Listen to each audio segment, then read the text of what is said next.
hoy en Camino al Sol queremos darle una mirada estilo Camino al Sol a este tema de la reforma laboral. Y para ello tenemos la visita muy grata de Gloria Burnigal, consultora legal, conferencista y escritora. Gloria, bienvenida a Camino al Sol, ¿cómo estás? Muy bien y muy contenta de estar aquí en Camino al Sol, que siento como mi casa. Hacía muchos años. Ustedes. Sí, estoy muy contenta por volver y por hablar entonces de este tema tan dorsal para la nación. Sí, definitivamente. Hablemos, para poner esto en contexto, ¿cuál es el objetivo principal de la reforma laboral que se está discutiendo actualmente?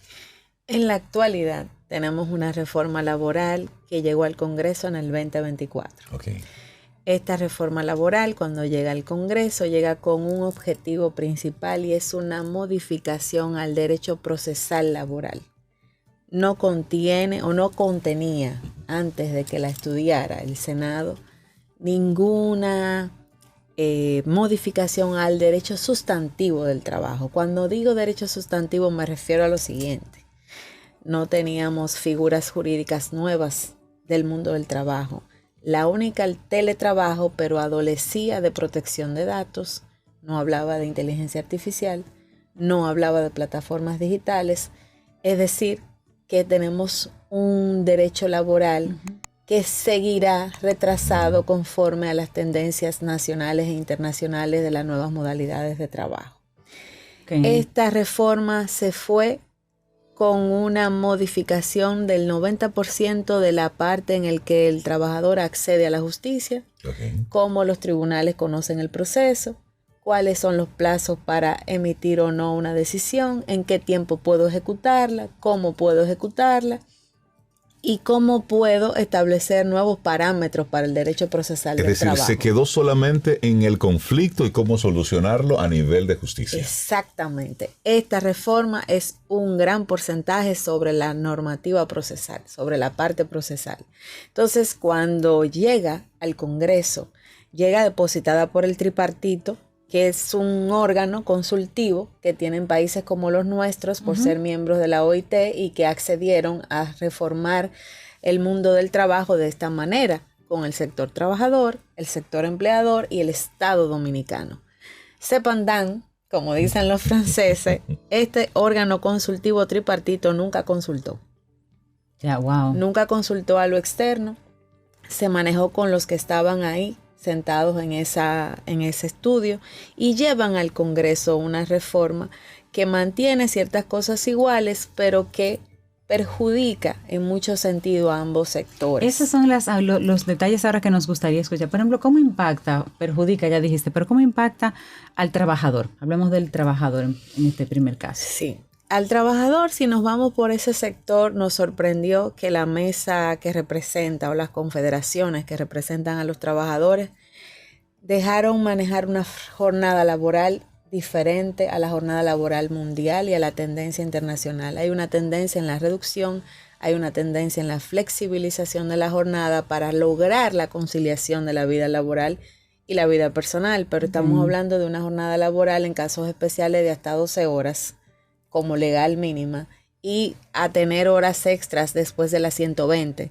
es decir, que ya no 80, sino después de las 120. Entonces, ¿cuál es el foco que hay ahí con relación a la jornada y cómo los sectores representantes de los trabajadores no pelearon eso y no negociaron? Vamos a decir, no negociaron. Pero ¿y todas las reuniones, los supuestos encuentros que se tenían con esos sectores? Nosotros como comunidad jurídica laboral nacional nos dimos cuenta que ellos no consultaron a toda la comunidad jurídica ni a todos los intelectuales académicos del mundo del derecho del trabajo. Se centraron en una sola parte. ¿Por qué?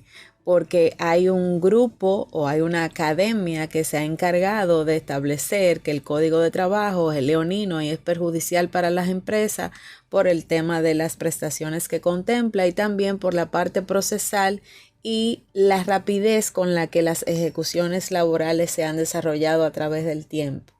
Sin embargo, este no es el móvil de una reforma laboral, claro que no, sino que debe ser para la colectividad, no para lo particular. Claro. Entonces, impacta al trabajador esta reforma en que no habla, por ejemplo, de los ambientes de trabajo tampoco.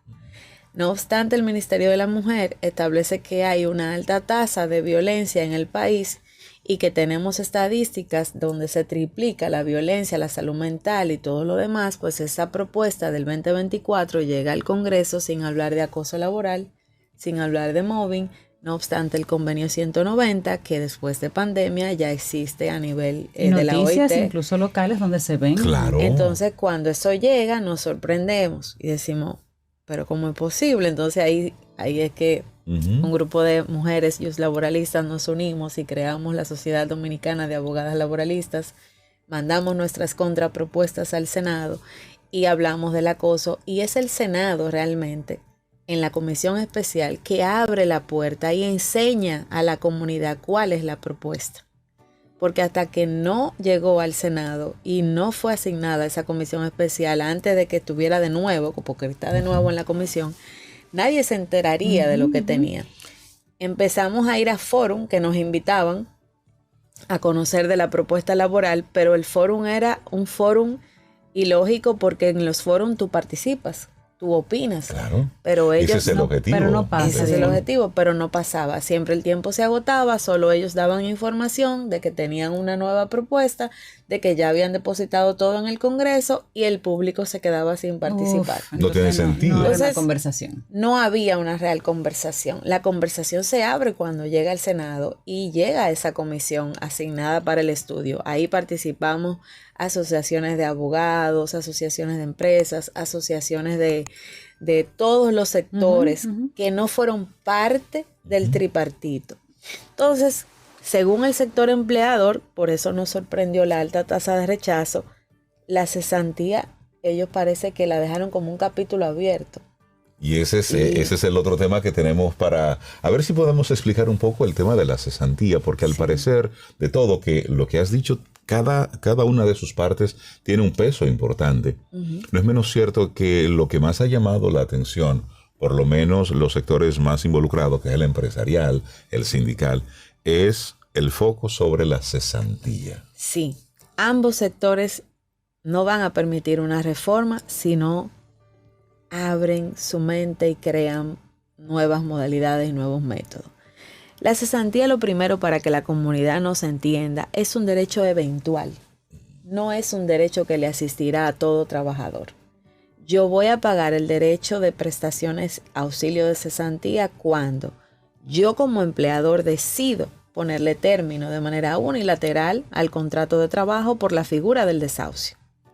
Bien. Si yo no ejerzo el desahucio de manera unilateral, sin alegarle ninguna causa al trabajador, yo tendré que pagar un derecho a cesantía, que se calculará de acuerdo a la escala del tiempo del contrato de trabajo. Cuando despido justificadamente a un trabajador, yo no tengo por qué pagar derecho de auxilio de cesantía. Sí, pero que el trabajador me va a reclamar. Sí, pero que el trabajador va a ir al tribunal. Sí, pero el desahucio es justificado. Pero en ese sentido el despido sería justificado y lo vamos a demostrar, y yo solamente tendría que pagar los derechos adquiridos, pero ahí viene que tengo que pagar una asistencia judicial. Lo que ¿Y pasa, cómo se demuestra eso? O sea, para tú decir, sí, pero podemos ir al tribunal porque yo voy a demostrar que fue un despido justificado. ¿Cómo yo me cuido como pyme, como empresa o como empresa grande? ¿Qué yo muestro? Esa es una pregunta excelente, porque esa es la real debilidad del sector empresarial, que cuando no se organiza y no se formaliza con las documentaciones que se necesitan para tú justificar que ese despido fue realmente basado en una falta cometida por el trabajador, entonces ahí está la debilidad. Porque es tu palabra contra la mía. Porque el derecho del trabajo es un derecho protectorio y es un derecho que en la normativa equilibra el desequilibrio que hay en la relación laboral. Porque hay un desequilibrio entre empleador y trabajador por la relación de poder. Pero la normativa, cuando te vas a la legislación, lo que busca es equilibrar ese desequilibrio y hace que sea el empleador el que tenga que demostrar lo contrario a lo que demanda o reclama o propone a un trabajador. Que ambos demuestren. Entonces, muchos maestros que sí estuvieron en esa discusión, dentro de ellos el doctor Rafael Alburquerque, que decía que si querían eliminar el auxilio de cesantía, entonces eliminaran el desahucio, para que solo existiera el despido justificado por una falta. Pero el empleador no va a querer eso. ¿Por qué? Porque quiere tener el derecho a desahuciar a un trabajador que por muchas razones quizás no pueda seguir en la empresa. Entonces, el auxilio de cesantía ha sido como que ese tranque para la reforma, porque tampoco hay propuestas que puedan equilibrar ese derecho conquistado, que el sector empleador diga, bueno, si no va la cesantía, te voy a proponer esto. Han propuesto seguros de desempleo, pero en la práctica hemos tenido seguros de desempleo privado y hemos durado 10 años reclamando el pago del seguro de desempleo, porque tienen que ver las ARS, mandan abogados especialistas en ley de seguros, incidentalistas, y entonces ahí se convierte un crédito laboral privilegiado y alimentario en un crédito cualquiera. Claro. Y entonces eso no traería un beneficio. Entonces, por tanto, si hay algo que no le trae un beneficio a lo que ya es una contraprestación adquirida, entonces no nos vamos a detener ahí. Hay cosas más fuertes que la cesantía. Sí. Y es el artículo 86. A ver.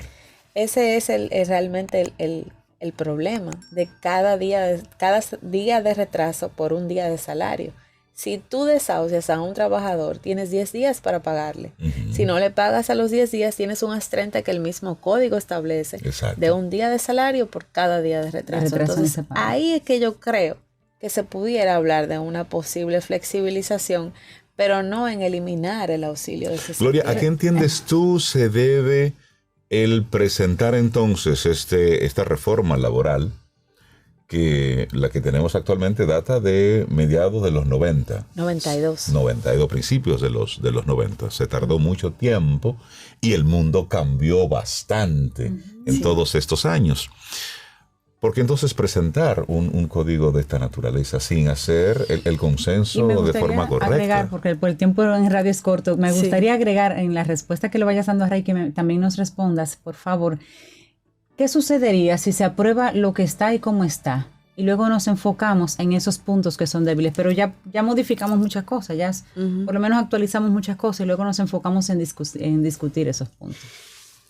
Yo creo que voy a hacer la respuesta al inverso. Al inverso, empezando por Cintia. Okay. Lo primero es que de manera muy personal, como abogada en ejercicio y asesora de empresas y también abogada de trabajadores y ahora como presidenta de Sodoal, reformar como está, como la reforma que tenemos, estaríamos desaprovechando una oportunidad valiosísima para hacer algo integral y que se ajuste a este tiempo y por lo menos a unos años proyección más. De futuro. Proyección de futuro. ¿Por qué? Porque el derecho del trabajo es un derecho cambiante, es como las personas, es como la modalidad de las tecnologías. Claro. Vamos a años luz siempre de la realidad de la ley. Sí. Entonces, hay muchas modalidades que no están insertadas en esta reforma. Las plataformas digitales no están, la protección de datos no está, la IA. O sea, ¿cuántas empresas e instituciones públicas también no tienen asistencias ya con IA y trabajan con la IA para muchas cosas? ¿Cómo va a ser que la IA no esté dentro del código de trabajo? Situaciones como mantener ambientes de trabajos armoniosos, como no tenemos ni protocolos, guías para empresas para que puedan saber cómo pedir las cosas, cómo manejar el ambiente. Claro. Entonces, ¿cómo vamos a desaprovechar esta gran oportunidad? Entonces, yendo a la pregunta de Reinaldo con relación a esta parte complicada que tendría la reforma, es en el aspecto de que tenemos una reforma actual que lo que se quiere es modificar el acceso a la justicia. Tendríamos violaciones constitucionales, a ordenamiento jurídico también, y creando una figura como el juez conciliador que no está acorde con la realidad del Poder Judicial. Esa reforma ni siquiera se le presentó al Poder Judicial antes de establecer un juez conciliador. Y te cuento algo, la jurisdicción laboral, en el año 1992 que se crearon los tribunales especiales de trabajo, todavía en el país tenemos provincias, tenemos pueblos donde no hay jurisdicción de trabajo, sino Cámara Civil, Comercial y de Trabajo, con jueces que no son especializados. Entonces esta reforma crea un nuevo juez, que es el juez conciliador, crea una modalidad de acceso a la justicia donde le exige al reclamante estar presente en la reclamación, pero no se lo exige al empleador. Y si el reclamante no asiste por alguna situación, yo puedo ser un trabajador e irme de viaje porque tuve que irme del país, porque me voy a ir a buscar un mejor ingreso en otro lugar. O una discapacidad puntual que me imposibilita asistir. Exactamente. Mira, entonces, ¿qué pasa? Si no asisto, aunque tenga un abogado que me represente, entonces mi expediente quedará archivado de manera definitiva. Esa es la sanción de la nueva reforma. Entonces, ¿qué pasa? Eso es inconstitucional porque violenta las normativas procesales con relación a la representación legal, al mandato y al poder quota litis, y lo obvia tanto que con el solo depósito en una cuenta que pudiera estar inactiva de ese trabajador, porque el banco te inactiva la cuenta por el no uso durante 3 meses, yo como empleador puedo hacerte un depósito en esa cuenta y liberarme por los montos pagados.